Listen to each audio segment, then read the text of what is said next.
चरक संहिता के अध्ययन हेतु आप सभी का स्वागत है। हम चरक संहिता के सूत्र स्थान के 27वें अध्याय अनपान विधि में भोज्य पदार्थों के गुण कर्म को जान रहे हैं। इन्हीं द्रव्यों को कहने के लिए इन्हें 12 वर्गों में विभक्त किया गया और प्रत्येक वर्ग में एक जैसे द्रव्यों को रखा गया और फिर एक एक द्रव्य के गुण कर्म को कहा गया। और अभी तक हम इन्हीं 12 वर्गों का अध्ययन कर चुके हैं और विभिन्न भोज्य पदार्थों के गुण कर्म को भी जान चुके हैं।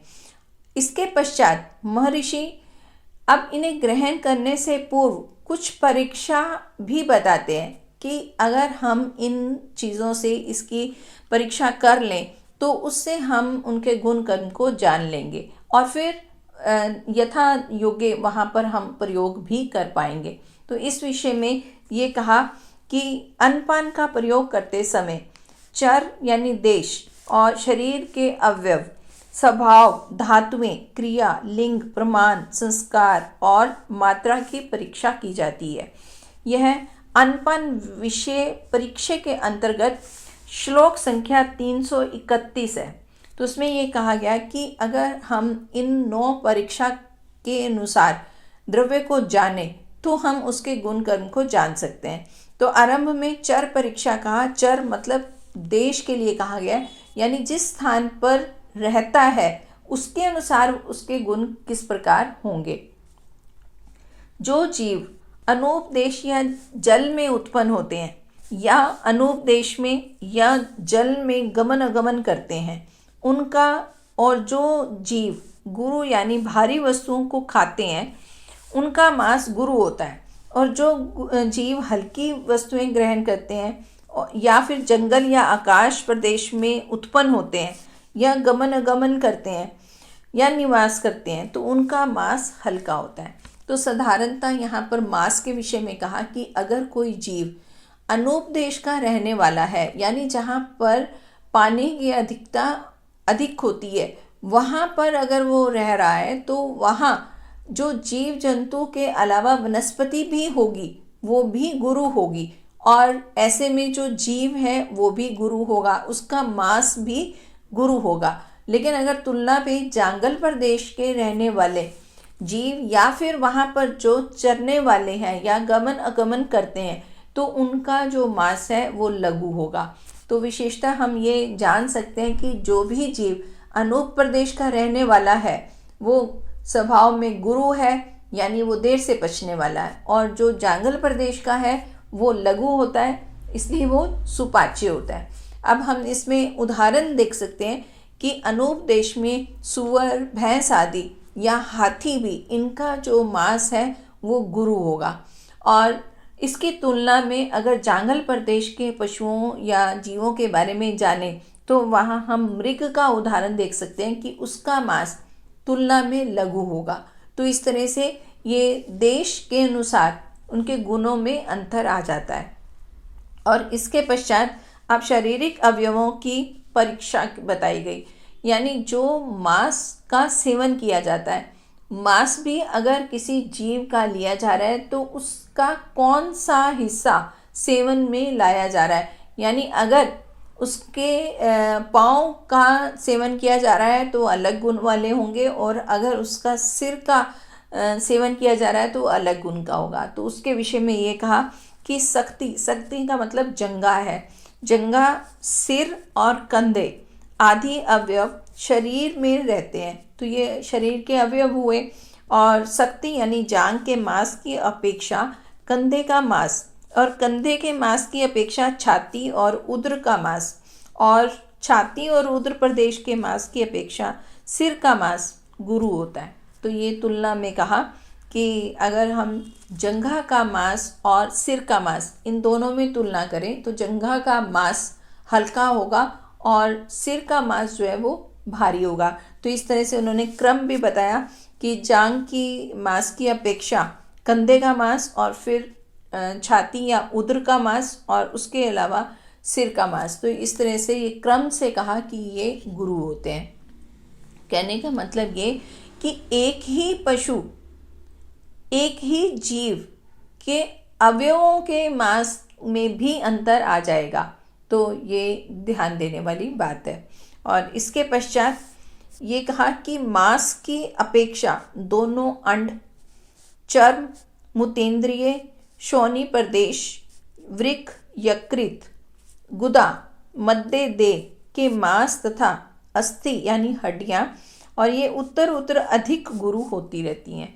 तो इसमें और आगे कहा कि जिस प्रकार पहले हमने केवल मांस के विषय में जाना था, मांस के अलावा अब दोनों अंड और चर्म, मूत्रेंद्रिय, इस तरह से जो ये क्रम से बताए गए हैं, ये भी क्रम से ही गुरु होते जाते हैं। यानी पहले वाला लघु होगा, लेकिन उसकी तुलना में अगले वाला जो है वो गुरु होगा। तो इस तरह ये अवयवों के अनुसार भी यह परीक्षा बताई गई है। अब इसके पश्चात स्वभावतः परीक्षा बताई कि यानी जो स्वभाव से ही मूंग, लवा, पक्षी और गुरैया का मांस ये हल्का होता है, और स्वभाव से ही उड़द, सुअर का मांस और भैंस का मांस गुरु होता है। तो यहाँ फिर तुलना स्वभाव से कही, ये हम पूर्व अध्ययन में भी ये जान चुके हैं कि कुछ जो चीज़ें हैं वो स्वभाव से ही लघु होती हैं, यानी वो जल्दी से पचने वाली होती हैं, और कुछ चीज़ें स्वभाव से गुरु होती हैं, यानी वो देर से पचेंगी और उसका सेवन करने के पश्चात शरीर में गुरुता भी आएगी। अब उदाहरणतः ये कहा कि मूंग, लवा और गुरैया का मांस ये हल्का है, और उड़द, सुअर का मांस और भैंस का मांस ये गुरु होता है। इसके पश्चात अब धातु की परीक्षा बताई, यानी जो रस, रक्त, मांस, मेद, अस्थि, मज्जा, शुक्र ये 7 धातुएं हैं, इन धातुओं में भी जो गुणों में अंतर आएगा।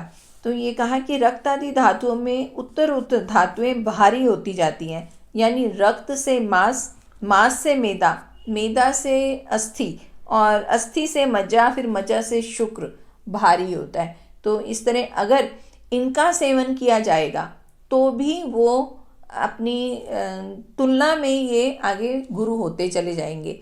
मतलब कि अगर इसमें रक्त का सेवन किया जा रहा है या फिर मांस, तो इन दोनों में रक्त मांस की तुलना में लघु होगा, लेकिन मांस जो है वो गुरु होगा। फिर मांस से मेधा, तो मेधा मांस की तुलना में अधिक गुरु होगी। तो इस तरह क्रम में कहा गया है। और लिंग के अनुसार परीक्षा में ये कहा कि एक ही लिंग यानी एक ही जाति के जीवधारियों में पुरुष का मांस गुरु और स्त्री का मांस लघु होता है। तो ये लिंग भेद से भी तुलना करके बताई कि पुरुष का जो मांस है वो गुरु होगा और स्त्री का मांस जो है वो लघु होगा। और इसके पश्चात अब प्रमाण के अनुसार एक ही जाति में जिनका शरीर बड़ा और मोटा होता है उनका मांस गुरु तथा उनका शरीर छोटा होता है, तो उनका मांस भी लघु होता है। तो इस तरह से अगर शरीर का प्रमाण भी बड़ा है तो वो भी गुरु होगा, लेकिन जिसका प्रमाण छोटा है वो जो है लघु होगा। तो इस तरह से शरीर प्रमाण के अनुसार भी इसे कहा गया है। अब इसके पश्चात संस्कार परीक्षा कही जा रही है। संस्कार से भारी द्रव्य भी हल्के और हल्के द्रव्य भी भारी हो जाते हैं। जैसे ब्रीही धान्य स्वभाव से भारी होता है, पर उससे ही बना हुआ धान का लावा हल्का हो जाता है, और यदि हल्के सत्तू का पिंड बनाकर खाया जाए तो वह भारी हो जाता है। तो विशेषता ऐसे कहा कि जो द्रव्य हल्के हैं उनको भी हम गुरु बना लेते हैं, क्योंकि उसमें संस्कार कर दिया जाता है।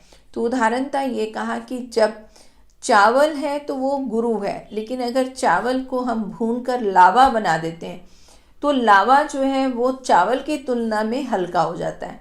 इसी प्रकार सत्तू भी स्वभाव से हल्का है, लेकिन जब उसको पिंड रूप में बना लेते हैं तो पिंड जो है वो गुरु हो जाता है। तो इस तरह हमने गुरु चीज़ को लघु बना दिया और लघु को गुरु बनाया। तो ये संस्कार से यानी उसको कुछ हमने बदल दिया, उसमें अग्नि का संयोग किया या हमने उन चीज़ों को मिला दिया, तो उससे वह गुणों में परिवर्तन होगा। तो इस तरह से ये परीक्षा बताई कि अगर किसी भी द्रव्य का संस्कार हुआ है, वो साधारण अवस्था में नहीं है, तो उसके भी गुणों में अंतर आएगा। अब इसके पश्चात मात्रा के अनुसार परीक्षा बताई है कि गुरु आहार द्रव्यों को अल्प मात्रा में लेने से लघुता और स्वभावतः लघु द्रव्यों को अधिक मात्रा में सेवन करने से गुरुता होती है। इस प्रकार द्रव्यों की गुरुता और लघुता का विचार मात्रा के अनुसार किया गया है। अतः भोजन करते समय जो द्रव्य स्वभावता या संस्कारिता गुरु हो उनका सेवन अल्प मात्रा में करना चाहिए और जो द्रव्य स्वभाव या संस्कार से लघु हो उनका सेवन पूर्ण तृप्ति हो जाने तक करना चाहिए। सभी आहार द्रव्य चाहे वे गुरु हों या लघु हों मात्रा की अपेक्षा करते हैं और मात्रा जठराग्नि की अपेक्षा करती है। तो यह बहुत समझने वाली बात है कि इसमें मात्रा के अनुसार जो परीक्षा बताई है कि हमने पहले ये जानना है कि अगर कोई भी द्रव्य हम सेवन कर रहे हैं तो ये जानना होगा कि क्या वह गुरु है या लघु है। उदाहरणतः अगर हम पूड़ी छोले वगैरह का सेवन करते हैं तो वो स्वभाव से गुरु है। हलवा सेवन करते हैं तो स्वभाव से गुरु है। लेकिन हम दाल का सेवन करते हैं तो वो स्वभाव से लघु है। तो इस तरह हम लावा का अगर सेवन करते हैं तो वो स्वभाव से वो भी लघु है। अब मात्रा के अनुसार ये कहा कि अगर हम हलवा जैसी चीज़ जो गुरु है उसका सेवन कर रहे हैं तो अगर हम उसकी मात्रा अधिक कर रहे हैं तो वो और ज़्यादा गुरु हो जाएगा। लेकिन अगर यह गुरु चीज़ है और इसको अगर हम कम मात्रा में प्रयोग में लाएंगे यानी उसका कम सेवन करेंगे तो वो भी लघु हो सकता है। और अगर हल्की चीज़ है लावा जैसी चीज़ है उसे अगर हम कम सेवन करते हैं तो वो लघु है, वो सुपाच्य होगा। लेकिन उसकी भी अगर हम मात्रा अधिक ले लेंगे तो वो गुरु हो जाएगा। तो इस तरह हम मात्रा के अनुसार गुरु को लघु और लघु को गुरु कर सकते हैं। लेकिन जो गुरु है उसका सेवन हमें कम करना होगा और जो लघु है उसका हम सेवन अधिक मात्रा में यानी कि तृप्ति होने तक जितनी हमें आवश्यकता है उतना हम उसका सेवन कर सकते हैं। और सभी द्रव्य चाहे वह लघु हैं चाहे वह गुरु हैं उनका सेवन जठराग्नि के अनुसार भी है। अगर जठराग्नि मंद है तो हम अगर लघु द्रव्यों का सेवन भी करेंगे तो वो जल्दी से पाचन नहीं हो पाएगा। और अगर जठराग्नि तीव्र है तो उसमें हम गुरु द्रव्यों का भी अगर सेवन करते हैं तो वो भी पचने योग्य हो जाएगा। तो इस तरह अगर जठराग्नि मंद है तो हमें लघु द्रव्यों का सेवन करना होगा और अगर जठराग्नि तीव्र है तो हम गुरु द्रव्यों का भी सेवन कर सकते हैं। तो इस तरह से इनका मात्रा के साथ साथ जठराग्नि का भी संबंध जानकर ही हम आहार द्रव्यों का सेवन कर सकते हैं। बल, आरोग्य, आयु, प्रमाण अग्नि के आश्रित हैं और अन्न पान रूपी लकड़ी से जठराग्नि जलती रहती है। अतः अन्न और पान रूपी लकड़ी के न मिलने से जठराग्नि शांत हो जाती है। तो यह तो पूरे ही अध्याय का सार है।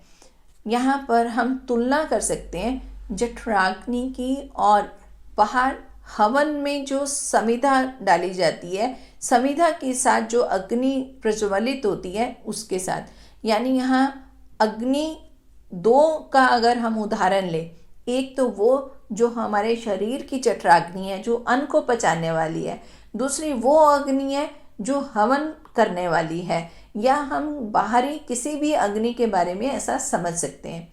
जब अग्नि तीव्र होगी, अच्छे से अग्नि जल रही है, तो उस समय हम समिधा का प्रयोग भी उचित मात्रा में कर सकते हैं। यानी अगर अग्नि तीव्र है तो हम मोटी समिधा भी डाल सकते हैं। लेकिन अगर अग्नि मंद है तो हमें समिधा भी बहुत छोटी छोटी डालनी होंगी, तभी अग्नि प्रज्वलित हो सकती है। तो इसी तरह से अगर हमारी जठराग्नि कम है, पाचक अग्नि कम है, तो हमें लघु द्रव्यों का सेवन करना होगा। लेकिन अगर जठराग्नि बढ़ी हुई है तो उससे हम गुरु द्रव्यों का भी सेवन कर सकते हैं। और बल, आरोग्य, आयु और प्राण अग्नि के आश्रित हैं। अन्न पान रूपी लकड़ी से जठराग्नि जलती रहती है। अतः अन्न और प्राण रूपी लकड़ी के न मिलने से जठराग्नि शांत हो जाती है। यह श्लोक संख्या 342 है और यह इस अध्याय का सार है। इसमें यह कहा गया कि व्यक्ति की जो पाचक अग्नि है यानी जो जठराग्नि है, अगर वो उत्तम है तो उससे व्यक्ति को बल अच्छा मिलेगा, उसकी आरोग्यता अच्छी होगी, आयु और प्राण ये भी उत्तम होंगे। यानी अगर जठराग्नि उत्तम है तो ये सब चीज़ें भी उत्तम हैं। और जठराग्नि को उत्तम रखने के लिए विशेष तौर पर अन्न की आवश्यकता होती है। ये अन्न पान रूपी जो लकड़ी है, इससे जठराग्नि प्रदीप्त होगी। और अगर अन्न और पान दोनों ही अगर विकृत होंगे, मतलब कि वो उचित रूप में नहीं होंगे, तो उससे जठराग्नि भी उचित नहीं होगी। इसको समझने के लिए हम हवन की अग्नि को समझ सकते हैं। हवन में जब अग्नि प्रदीप्त की जाती है तो जिस प्रकार उसमें समिधा और सामग्री डाली जाती है उसी के अनुसार अग्नि होती है। अगर हम सूखी हुई समिधा और पतली समिधा, मतलब कि जो वो जल्दी से जलने वाली है, अगर ऐसी समिधा डालेंगे, घी डालेंगे और साथ ही हम सामग्री ऐसी डाल रही हैं कि जो अग्नि को बढ़ाने वाली है, तो जो हवन की अग्नि है वो उचित रूप से चलेगी। और अगर हम इसके विपरीत ये सामग्री ठीक ढंग से नहीं प्रयोग में लाते हैं तो वो अग्नि भी प्रज्वलित नहीं होगी। अब इसी की तुलना जब जठराग्नि के साथ की गई, यानी जो पाचक अग्नि के साथ की जाती है, कि उसकी समिधा अन्न और पान है, यानी जिस चीज़ों का हम सेवन करते हैं वही हमारी जठराग्नि को सही रखने वाली है। अगर हम अपना आहार उचित रूप से नहीं लेंगे, बहुत गुरु लेंगे, या फिर इस तरह जो हमारी जठराग्नि के अनुसार मात्रा में अधिक होगा, या वो इस तरह का कि वो पाचक अग्नि को कम करेगा, तो वो हमारी अग्नि को प्रदीप्त नहीं करके बल्कि उसको दबाने वाला होगा, कम करने वाला होगा। और अगर जठराग्नि मंद होती है, उत्तम रूप से नहीं है, तो उससे ना तो बल की प्राप्ति होगी, ना ही स्वास्थ्य, और फिर स्वास्थ्य अगर ठीक नहीं है तो आयु भी उचित रूप से नहीं मिलेगी, यानी वो कम आयु वाला होगा। और प्राण, यानी यहाँ पर भी आयु के साथ ही संबंध बताया गया है। तो ये चारों ही चीज़ें अग्नि पर ही निर्भर करती हैं। तो मानव जाति को मुख्यतः अपनी अग्नि को ही प्रदीप्त करके रखना है। तो अग्नि अगर प्रदीप्त रखनी है तो उसे उचित रूप में आहार और पान का सेवन करना होगा। और इसीलिए ही यह अध्याय कहा गया था। भोजन द्रव्यों के गुण कर्म को जानना है और अपनी प्रकृति के अनुसार, अपने देश के अनुसार, अपनी आयु के अनुसार ही उनका सेवन करना है। तो तभी व्यक्ति अपनी जठराग्नि को उचित रूप से जो है प्रदीप्त रख सकता है। तो उसी लिए ये वाली बातें कही गई हैं। अब इसके पश्चात ये कहा कि जो मनुष्य दुर्बल होते हैं और शारीरिक कार्य कम करते हैं और स्वस्थ नहीं रहते हैं, कोमल प्रकृति के हैं, सुखपूर्वक जीवन यापन कर रहे हैं, ऐसे ही मनुष्यों के लिए आहार की गुरुता और लघुता का विचार किया जाता है। और जिन लोगों की जठराग्नि प्रदीप्त है, जो कठिन आहार द्रव्यों को सर्वदा भक्षण करते हैं, शारीरिक कार्यों को करने में रत हैं, बड़े उदर वाले हैं, ऐसे मनुष्यों के लिए गुरु और लघु का विचार करना आवश्यक नहीं होता है। तो विशेष तौर पे ये कहा कि जो व्यक्ति दुर्बल है या फिर शारीरिक कार्य कम करते हैं, स्वस्थ नहीं रहते, यानी वो ज़्यादा रोगी रहते हैं, और जो अपनी जठराग्नि को ठीक नहीं रखते हैं, तो उन व्यक्तियों के लिए ही इस तरह के ध्यान को रखना ज़्यादा ज़रूरत है। यानी अगर जठराग्नि मंद है तो विशेष तौर पर यह ध्यान देना होगा कि किस प्रकार का अन्नपान सेवन किया जा रहा है। और अगर वो जठराग्नि प्रदीप्त है, तीव्र जठराग्नि है, तो उस समय ये चीज़ें ज़्यादा ध्यान देने वाली नहीं है, क्योंकि अगर जठराग्नि उत्तम होगी तो वो सभी चीज़ों का पाचन ठीक ढंग से कर लेगी। तो विशेष तौर पर यह कहा कि अगर व्यक्ति रोगी है और कोमल प्रकृति का है तो उसे तो ज़रूर ही इन बातों का ध्यान रखकर ही आहार का सेवन करना होगा। और मनुष्यों के लिए उचित है कि मात्रा और काल का विचार करते हुए सावधानता पूर्वक प्रतिदिन हितकारी अन्नपान रूपी समिधा यानी लकड़ी से अंतराग्नि जठराग्नि में होम करें। तो यहाँ पर विशेषता उसी उदाहरण को लिया गया जो अभी हम पहले जान चुके हैं कि जठराग्नि बिल्कुल हवन की अग्नि के समान ही है। उसको प्रज्वलित करने के लिए जिस प्रकार उचित रूप में हमें समिधा सामग्री घी वगैरह की ज़रूरत होती है, और बिल्कुल उसी तरह जठराग्नि को भी प्रदीप्त करने के लिए यानी उत्तम रूप से रखने के लिए उचित अन्नपान की आवश्यकता होती है। और जो अहित अग्नि पुरुष है यानी जठराग्नि में जो सदा पथ्य आहार से हवन या भोजन करता है तो वह पुरुष प्रतिदिन ब्रह्म का जप करता है और दान देता है। इस प्रकार कल्याणकारी मार्ग का सेवन करने वाले और अन्नपान की साम्यता का यानी मेरे लिए कौन सा अन्नपान अनुकूल है इसका ज्ञान रखने वाले पुरुष को यदि उसकी जन्मांतरीय पाप ना हो तो किसी भी प्रकार के भावी रोग उसे नहीं होते हैं। तो यहाँ इसमें ये कहा कि अगर व्यक्ति अपनी जठराग्नि को समझ लेता है और जठराग्नि को समझने के पश्चात वो आहार द्रव्यों को समझकर उसके अनुसार ही सेवन करता है तो ये भी एक होम की बराबर ही है, यानी ये भी उसका एक विशेष कर्तव्य बन जाता है। हर व्यक्ति को अपने स्वास्थ्य के लिए खुद से ये ध्यान रखना होता है कि वो क्या चीज़ों का सेवन कर रहा है और उसके लिए वो कितना हितकारी है। तो ये सब चीज़ें समझ कर ही जो व्यक्ति सेवन करता है तो वो कहते हैं कि अगर उसके कोई पूर्व जन्म के कर्म ऐसे नहीं हैं कि वो रोगी हो तो फिर वह व्यक्ति रोगी नहीं होता है। यानी उचित रूप से आहार सेवन के पश्चात व्यक्ति अपने स्वास्थ्य को ठीक रख सकता है।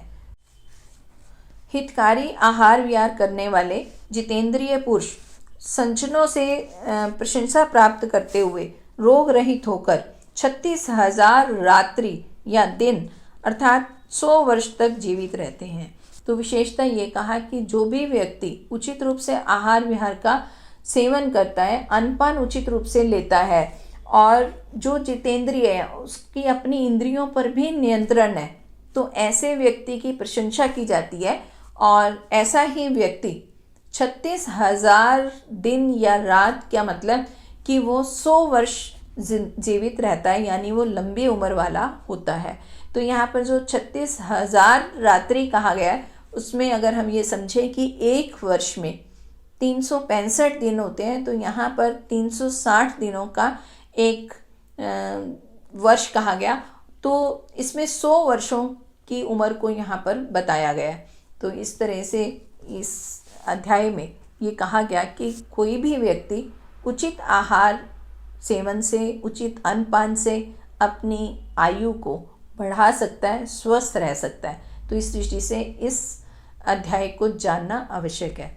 और इसी विषय को हम आगे जानने के लिए यहाँ एक डाइट एंड न्यूट्रिशन का कोर्स कर रहे हैं।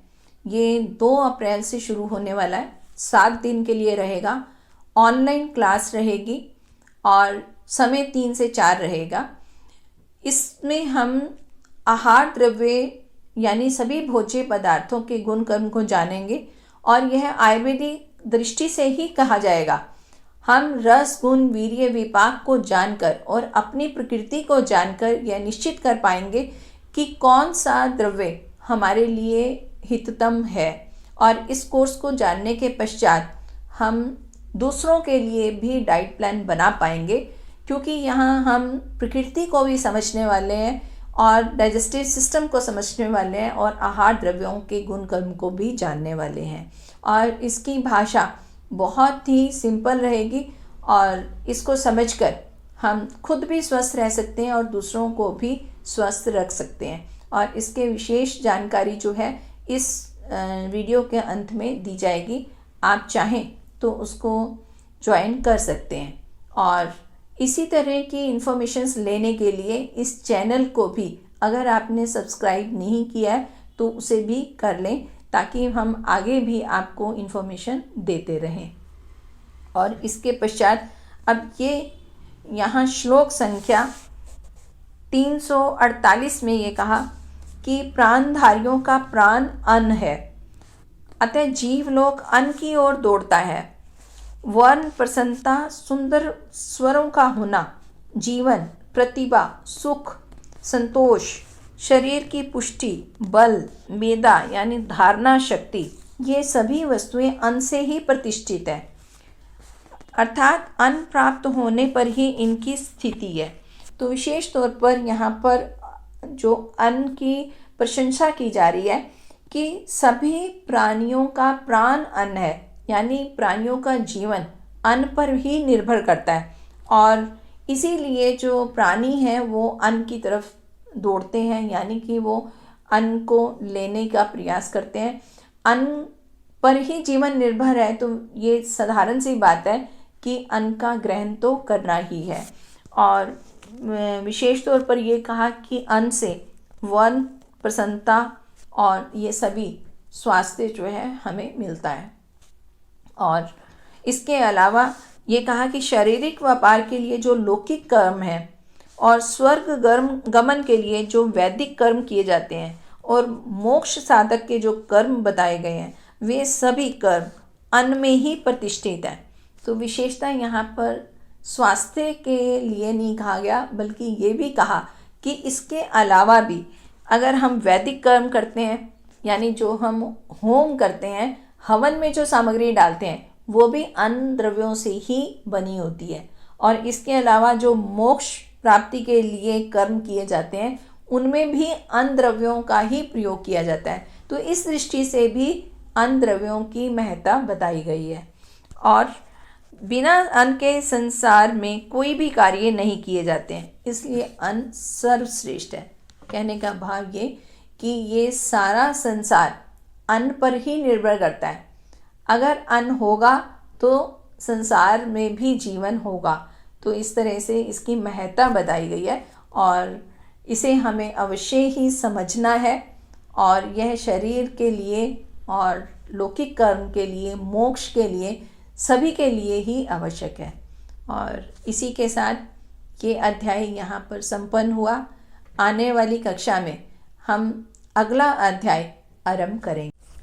अब बारी है प्रश्न उत्तर की। पूर्व कक्षा में पूछा गया प्रश्न था कि विश्व भेषज किसे कहते हैं। तो इसका उत्तर है कि विश्व भेषज सोंठ को कहा जाता है। सोंठ एक ऐसा द्रव्य है जो कई रोगों के लिए औषध के रूप में प्रयोग किया जाता है, इसीलिए इसे विश्व भेषज कहते हैं। और सही उत्तर देने वाले आप सभी बधाई के पात्र हैं। और आज के लिए प्रश्न है कि सरसों का तेल वीर्य में किस प्रकार है, यानी उसका वीर्य कौन सा है। और आशा है कि आप इसका उत्तर जानते हैं और कमेंट बॉक्स में अवश्य लिखेंगे। और इसी के साथ आप सभी को सादर नमस्ते।